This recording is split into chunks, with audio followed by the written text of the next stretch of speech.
The average cost of going to a concert has nearly doubled in the last 10 years.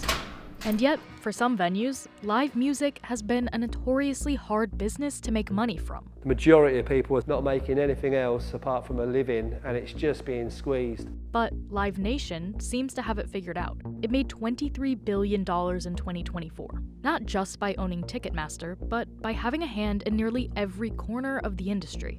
This is the machine behind live events. Live Nation's so-called flywheel business model has fueled the company's rise by treating each of its businesses like a cog in the machine that helps propel the whole business forward. But some, including the US government, are questioning whether it's monopolizing the industry. There is more competition in the industry today than there ever has been. If you don't work with them, there is great fear that they will destroy you.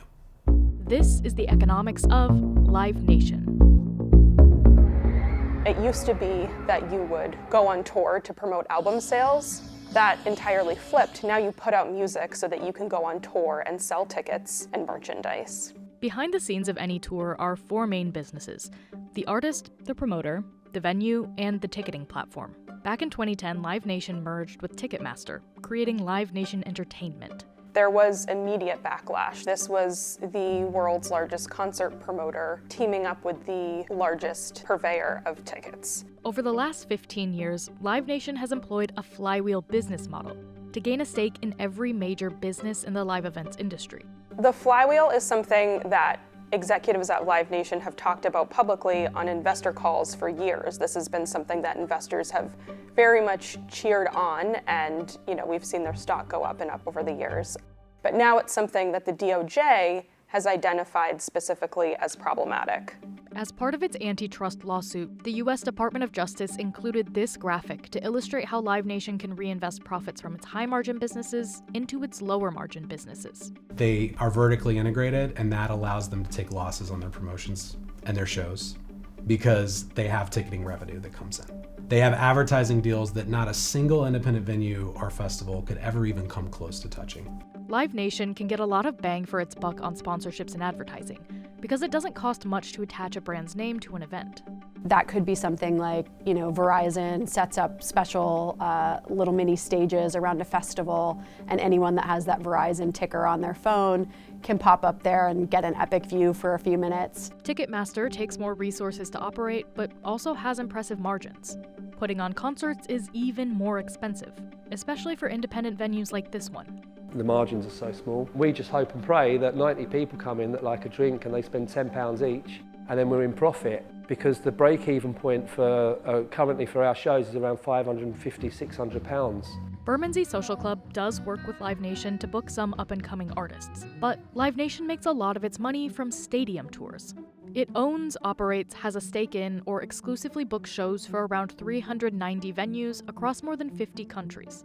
From amphitheaters to the House of Blues, it also has a controlling stake in festivals like Lollapalooza and Bonnaroo. When we are advocating as the independent live sector, it's to make sure that we can keep our doors open.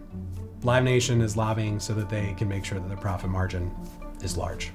Live Nation said it's not lobbying to protect margins, and it supports many reforms that could actually reduce profits. In 2019, fans spent an average of $29 on extras at Live Nation amphitheaters. By 2024, it was more than $40. Because we are only making money on the bar, youth culture not drinking as much, that has a knock-on effect to the amount that we're taking. Part of Live Nation's strategy has been to invest in ancillary businesses, like Liquid Death, CVT Soft Serve, and Everything Legendary. If you go to the Securities and Exchange Commission website and you look up Live Nation, there's an 11-page document that lists more than 425 subsidiary companies or organizations of Live Nation. These are just more spokes of the flywheel. It's getting its tentacles into every piece of the live events business. In the case of Liquid Death, this is a company that they not only invested in, but then were able to make the exclusive water provider at many of its venues. Live Nation is able to increase its profit margins on concerts by also selling things like VIP ticket packages, parking, phone chargers, and more. You think about when you would go to shows and you get a kind of warm beer and be standing on a sticky floor. There's a long way to go to kind of give an elevated experience for the fans that want it. Now, the venues are nothing without artists on the stage and promoters to bring in the fans. Managers are often the most important part of an artist's day-to-day business. Live Nation has its own management agency called Artist Nation. It's also invested in other agencies like Jay-Z's Rock Nation and even an influencer talent agency. Live Nation's promotion business has grown by acquiring or investing in independent promoters around the world. The amount of hours it takes to promote it, get the artwork done, changes, speak to the artist, and then all that for a return isn't really there. So you need your Live Nations to be able to do it. What we have done is really built the best touring team in the industry. You know, none of this would happen without all the folks that grind it out behind the scenes and on tour. That's not an easy lifestyle by any means. According to Pollstar, Live Nation is by far the largest global concert promoter today, selling $7.5 billion worth of tickets in 2024, which includes its acquisition of Ocesa, a Mexican concert promoter. Live Nation estimates its global ticket revenue is higher, at more than $10 billion. Because Live Nation has this Ticketmaster unit, which is essentially a cash cow, they are able to offer a lot of money to artists to buy out their entire tour. What they can do is route a tour through buildings that Ticketmaster has exclusive ticketing contracts with.